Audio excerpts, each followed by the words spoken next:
We're live. Hola, marhaba, good morning, bonjour, and ni hao. Thanks so much for getting back to the Global Expat Podcast with our amazing guest, Andrew Williams, from the CEO and founder of Remote Tribe and Deskhop. We have a very fast episode today. We don't have an hour, just have almost half an hour. So thanks so much, Andrew, getting back to us. And I think you have something that you would like to share with our guest and audience, which is your new, you can say, startup, which is called Deskhop. Venture, yeah. Yes, the venture. Yeah. First of all, where you come? I mean, the name is it's a mix between hop and desktop, and so Yeah, it's a very catchy name. If you can yeah, get thanks. us about background about the name, that would be very helpful. Yeah. Totally, I think it's a name that makes sense. It's for people. This digital product, is for people who want to hop desk between countries and cities. So Desktop is a platform where digital nomads and remote workers can find a beautiful space to work from, and it's on an hourly basis or on a daily basis, so daily pass. So let's say you're in a city in Singapore. Right now, we're live in 15 cities in Southeast Asia. And let's just say you're roaming around there and you need a space to work from. You have to focus for half a day or a day. You just go on our platform on desktop.work, and then you can book a space for a few hours or for the whole day. You just show up at the space will be waiting for you, and you're just gonna show up at the reception, and you're gonna check in, and you're gonna go and start doing some amazing work. And this is independent of any service provider. So this is not just Regis or WeWork. This is work with Correct. anyone. Correct. So we have different partners. We're talking to a lot of spaces even right now to get them on board from different brands. There are other small or medium chains or like independent co-working spaces. We want to encourage those spaces to come on as well and bring them clients. And we're trying to look for really good spaces where they have quiet booths, where they have good communities, decent prices. So, people can also connect and just enjoy their work wherever they are in the world, as this is our life, digital nomads and remote workers. I think I've already signed up, but this is one of the things I've been looking up for many years. I am a member of Regis World Program, a member of WeWork, and other also a lot of you can say access lounge in the airport because sometimes I use airports as my desk space. So that's amazing. So what makes Desktop different from other platforms? We are a pay per use, so we're trying to keep things simple. You just find your space, you create an account or login, and then you just pay for the number of hours per day for the day pass, and that's it. You don't need to commit to monthly expensive monthly pass, weekly pass. We only work with short term agreements, and we're also trying to bring new spaces. We're all the time looking for new and cool spaces around the world to bring them on the platform. So expect to have more and more funky places and really nice things to environments to work from. So it's like Airbnb for desk space. That right? Something like yeah, but for short term again, like we because we travel so much and we want to try different things. Nomads and remote workers don't really like commitment so much. We just focus on short term renting, so to say, of hot desk of desk offices. So we're not at the moment offering any weekly passes or anything like that. Maybe in the future, but I don't think it's the case in the near future. And we would try to give people flexibility. I got a lot of feedback from the community saying it's a good idea because they always need a space to work from. Coffee shops are noisy. Sometimes libraries or bookstores, they're noisy as well, or they don't have the right internet, or people look weird at you when you stay there for like 7 hours. So I also had this issue myself when I was in Seoul last year in Korea. I had the language barrier as well. I couldn't find because I was Googling in English and I couldn't find the right spaces. So this application is full in English, and it's just going to show you the places that you're looking for in English. So you don't have to worry about translation. Yeah, that's very interesting. So how the market feedback? How many months or weeks you have been launched this cup? So officially we launched in May. So we're in month three, I would say. The feedback was pretty good in the way that people appreciate the option of being very flexible and pay per go. So overall, I think it was good feedback. We also got some feedback for features and for improvements of the platform and so on. So overall, pretty good. And we're still talking to users. If you want to test it, we're going to leave a link in the description below. Give us some feedback. There's a feedback form on exit, and we're happy to work with users, with spaces to build an amazing product together. Okay. And can you tell me now we're in 2025, forward back, forward in the future 5 years from now and 2030, how you would like to see Deskhop as Airbnb for short for desks or for workspaces, especially For everywhere. workspaces, yeah. Yes, It's yeah. a good question because those 5 years, I think they're going to be very interesting because we've got hybrid work, we've got remote work, we've got AI, we've got micro communities. So I think this kind of software fits really well into those the next 5 years. So I think we could integrate other travel products inside the app. We're going to launch a mobile app as well soon. So I think it has potential for things like communities, visas, maybe even taxis and cool places around you and communities. So I think sky's the limit. It depends on what users want and love, what they like to see in the app. I'm a very product oriented person. I like to build for people and make useful things. I like to build first of all, and then I think second of all, and also very important to build useful things for travelers and for remote workers. Yeah, I think this is one of the missing apps that everyone is looking for, because it's, if you keep traveling, I mean, working from cafe is fine for short term, but if you would like to focus or do something that need just clear space, less voices, stable internet, you need to find something that have to be paid. So you mentioned that you already launched in Asia, so you plan to also go to the Middle East, or you can say other places like Europe. Yeah, we're probably going to launch in other places going west. We don't know yet. We're just focusing right now on Asia, which is a good market, especially Thailand and Singapore and Malaysia for nomads. Singapore is a bit expensive, but still, I think we have a lot of expats who are there for a few days for business, and maybe they need a space like that, so they're going to go on our app and book a day pass. Okay, that's good. That's good. Wish you all the best. I think Thank this is you. a very good product, and we will. You always keep us updated about the new features, the new release that's coming to the app. Yeah. We'll do. Just follow us on LinkedIn and Instagram and my personal LinkedIn, and you'll see all the news there. Okay, perfectly. Amazing, amazing. So to complete our episode, this fast one, we have like a couple of updates, especially from your side. You mentioned about there's a new digital nomad visa, especially in Europe, that get access to the Schengen area. You would like to give us some feedback about it? Yeah, so Bulgaria, which is a very interesting country lately, we just had the Bansko Nomad Fest last month, I believe. I was there. Definitely, Bulgaria is a very interesting place for nomads for multiple reasons. First of all, I think it's a very affordable and safe country. It's part of the EU, so if you have a EU passport, you can easily, or if you have a Schengen visa, you can stay there no problem.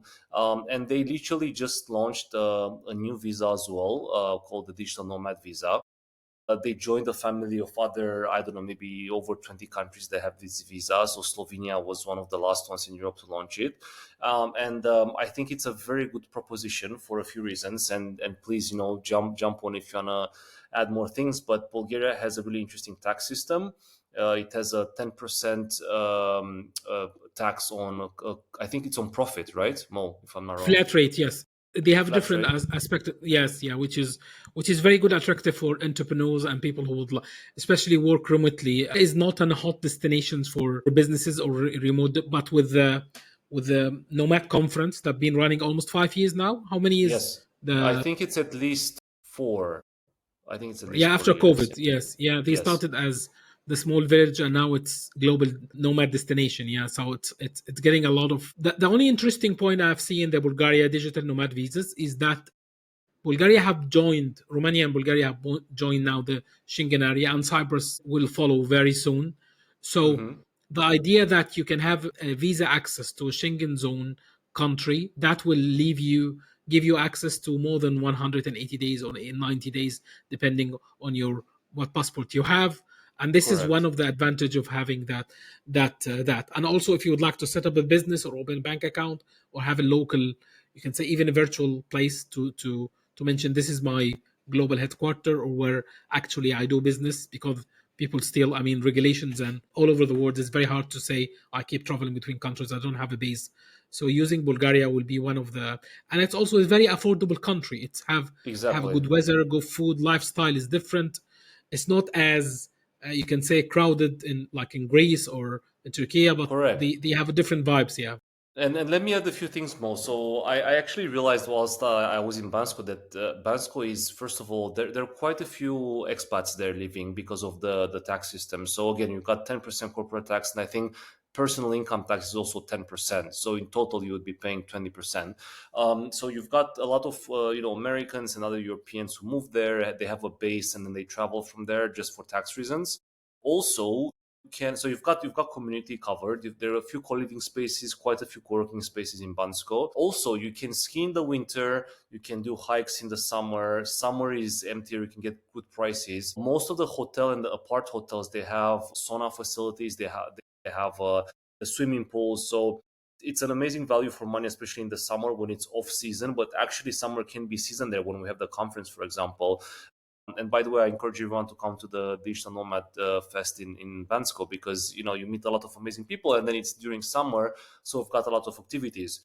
And then it's only, I think it's about 2 hours from Sofia, which has the international airport. You're also close to Greece, Albania, so it has a very interesting geographical position as well. You've got the Black Sea, so you can go to we can go to Sunny Beach, Golden Sands, Balchik, so on and so forth. So there is a lot of things to do actually in Bulgaria. The food is fantastic. They have a lot of organic food. It's a low-key country. Don't expect things to go extremely fast. But it's also, I don't think it's too bureaucratical from what I've heard and seen. So I think it's a good compromise. And now the digital nomad visa coming in, plus the favorable tax rates they have for company and personal income, I think it makes it very attractive. that's right. That's right. Totally agree. Yeah, it's like more destination and opening, and actually more destination and closing. You see what's Yeah. happening in Portugal and Spain, and there is a lot of demonstrations and crowds, and say digital nomads go home. We don't need to want you to As see you said, Mo, anymore. So there's always an opportunity, right? So the whole visa game and tax game is ever changing, and it's always on the move. So as soon as some countries close, there's always the next opportunity, maybe in Bulgaria or Romania or Albania. So always be global, as you say. I think it's a very good saying that. yes, yes, that's right. And this has come to another interesting news. I think it's not a shock, but I mean, there's always someone to start something. In the U.S. administration last week, they announced that they will start implementing something called U.S. tourist bond, or like a guarantee that you need to pay, especially for special countries with low tax, with low ranked passports, especially from Africa, from the Middle East, or normally just to limit how many people overstay their visa in the US. The idea is very simple. If you're applying for B1, B2 US visa, by the way, I have a special course dedicated to how to apply for B1 to B2 and what's the difference between the US normal visas and ISTA, and how to play with understanding the rules, how to pass the interview if you would like to be interviewed. So, if you are now applying from certain countries, they're starting by a couple of countries in sub-Saharan Africa. You need to, once your visa is approved, before they approve it, you need to pay a bond is like a guarantee. You will pay to the US government. The starting will be 5K, and then 10K, and then 15K. It's depending on how risky is the country and how many people are overstay the visa in certain places. So you leave this as a guarantee in the US administration, and you travel. If you overstay your visa, the government take the money. So you'll Mhm. not be able to claim it back.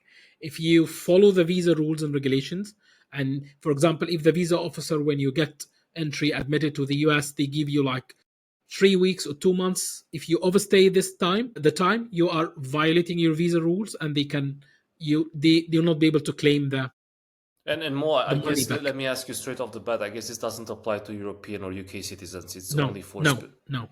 okay. It's only for special But passports but that but don't. but the idea here in the US, I would like to mention something. Many of us have dual nationals, or couple, or even triple, or couple of passport. The US only deal with you with the country of the first country that you have a citizenship. For example, I have multiply passport. My first passport, I'm Egyptian. I was born in Egypt. So the US will always look to me as an Egyptian. Even I have a European passport. So if you are born in a country like in the Middle East or Africa, or you have a descent, or you have that, the US only consider where you're born. If you Hmm. have multiple passport, he doesn't care. So they And kind of don't recognize naturalization in a way. no, they recognize naturalization unless you declare the first time you apply for US visa and say I was born in this country and this is my citizenship. They didn't change it, even if you have another citizenship all the way. All right. That's Yeah, the makes thing. sense. So I have a lot of friends who are born in Saudi Arabia and Dubai. I have a friend, he's Canadian. He was born in the UAE in Dubai. And when he applied for the US visa, I mean, Canadian doesn't need a visa, but himself, he always denied in the border and he need to apply for a visa because he was born outside Canada. Even he's Canadian.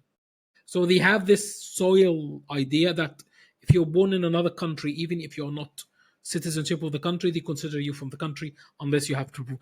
It's, that the US immigration rules are it's very hard to understand, but about especially the B1, B2, because I have a client who his family, half of his family was born in the UK, and half is his family, the other family was born in Nigeria. The people born in the UK got the visa.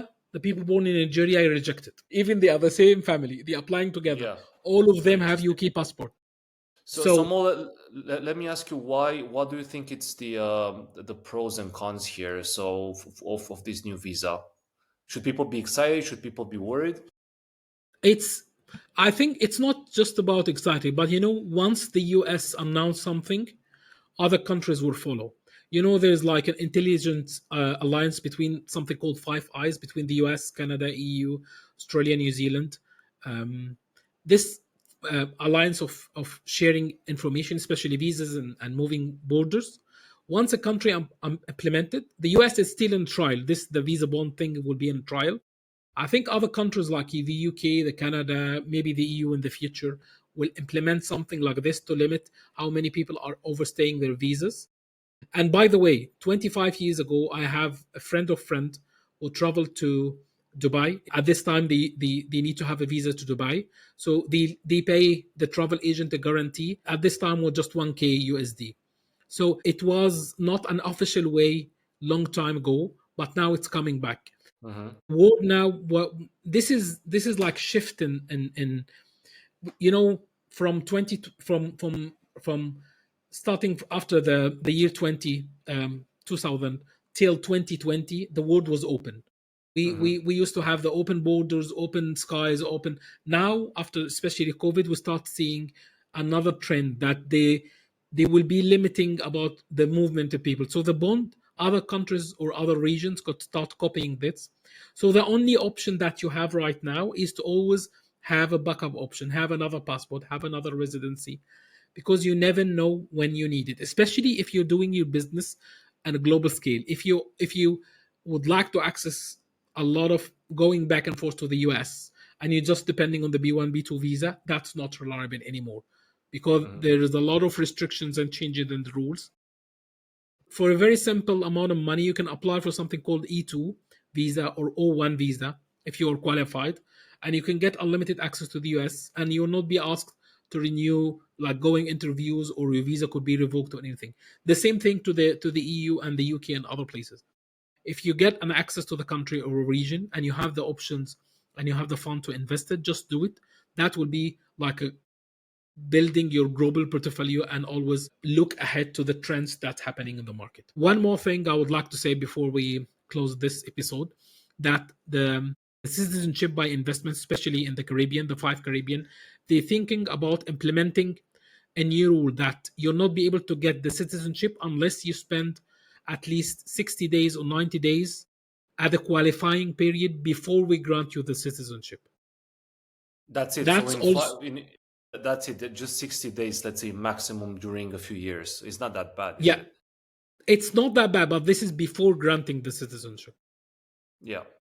So if you're looking to get a Caribbean citizenship, especially from the five like St. Kitts and Nevis, Grenada, the other one, Antigua and Barbuda, all the other small islands, before you just submit the application, you pay the investment or buy the property, they get approved, they send you the passport. There is no need to be Hmm. there. Yeah. Now it's not being implemented, but there is a lot of talks about it. that you need to go to the island or the country. You stay there to show up as depending on 30 days, 60 days, or 90 days. You stay, it will be like kind of holiday, but in the same time, that's more restrictions. And I think many entrepreneurs, especially who are building global businesses or are working in crypto or nomads or whatever, they have a lot of wealth. They would like to acquire citizenship. They always think ahead. Do I will be able to spend like this 60 or 90 days in a country and then get the passport? But the good news that there's more countries open up the citizen. For example, Argentina just open up Hmm. the citizenship rule have been approved by the parliament last week. So there's more country are closing, and at the same time more country are opened, which is how it sees the world. There's no opportunities, especially in Latin America. Latin America is growing very fast, and they are attracting a lot of investors and a lot of wealthy individuals who would like to get out of the hassles that are happening in the US and Europe and generally the West. Yeah. Makes sense. Cool. That's really interesting to hear, Mo. I didn't know about the Caribbean news on the passport, so that's very very good to know.